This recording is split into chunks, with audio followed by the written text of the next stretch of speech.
Okay, something huge is happening in human resources right now. And it's not just some new software update. We're talking about a brand new partner at the table, generative AI. Today, we're going to break down how this technology is basically becoming the new co-pilot for HR professionals everywhere. I mean, to really get the scale of this change, just look at the difference here. On one side, you've got the HR of the past, kind of bogged down in paperwork, manual tasks, and things just moved slowly. But on the other side, we have this AI-assisted model that's strategic, it's fast, and it's all built on data. This isn't just a small step up, it's a total reimagining of what HR can be. So, what's the engine driving this whole new era? Well, it's a specific kind of artificial intelligence that is completely changing the game. Let's talk about generative AI, or GenAI for short. See, unlike the AI you might be used to, which is great at classifying or predicting things, GenAI actually creates. It makes something brand new, like a first draft for a job posting, a summary of employee feedback, or even a personalized training plan. It's not just an analyst, it's more like a creative assistant. And this slide really makes that difference crystal clear. You can think of it like this. Traditional AI is awesome at sorting and analyzing stuff that already exists. But generative AI, it produces original content. It doesn't just help you check the boxes, it helps you write the words that go inside it. You know, to really get why GenAI is such a big deal, we kind of have to look at the journey technology has taken in HR. It's really a story of evolution, moving from simple automation to something way more powerful, augmentation. Check this out, this timeline lays it all out perfectly. Back in the early 2000s, it was all about automating repetitive things like payroll.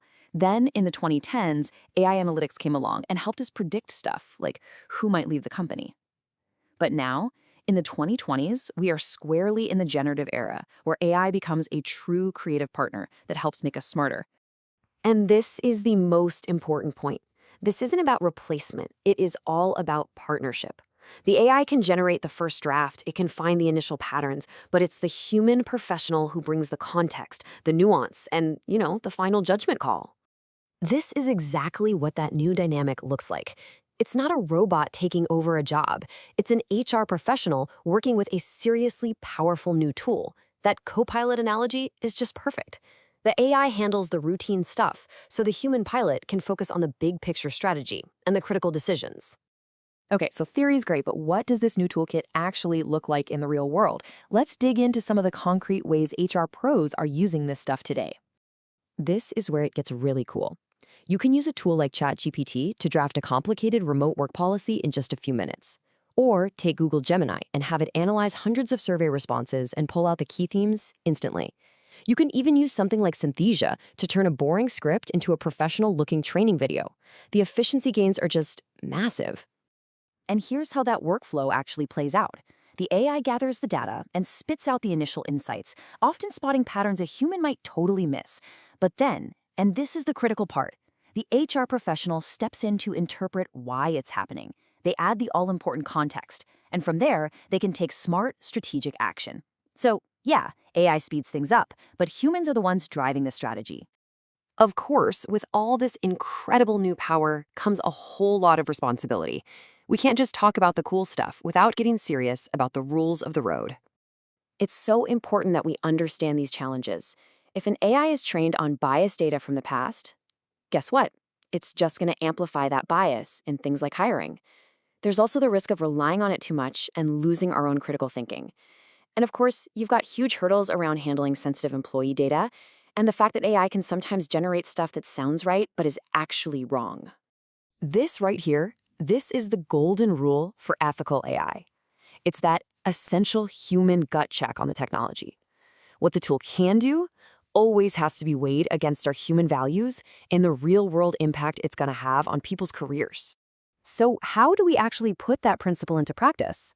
Well, it comes down to these three pillars. Fairness, to make sure the AI isn't discriminating. Transparency, so employees know when and how AI is being used. And accountability, which means a human is always on the hook for the final decision. This is how you build trust. Okay, so with all that in mind, what does it actually take for an HR professional to succeed in this new world? It means you've got to evolve and build a whole new set of skills for this new reality. This quote just nails it, doesn't it? It really gets to the heart of what makes an HR pro valuable now. Your power doesn't come from doing the admin work faster anymore. It comes from being the person who can look at the insights the AI surfaces, understand the story the data is telling, and turn that into a smart strategy for the business. So this is basically the toolkit for the future. You need the tech skills, right? Digital fluency, data interpretation. But you absolutely have to have the human skills, ethical judgment, leading through change, and that emotional intelligence to keep that human connection. It's the mix of both that's so powerful. Your ethics guide how you use the data, and your EI helps you lead people through the change. That's where success is going to be found. So, we'll leave you with this final thought. The future of HR isn't something that's just happening to us. It really belongs to the people who are actively learning, leading, and shaping this transformation. So the question is, how are you going to get ready?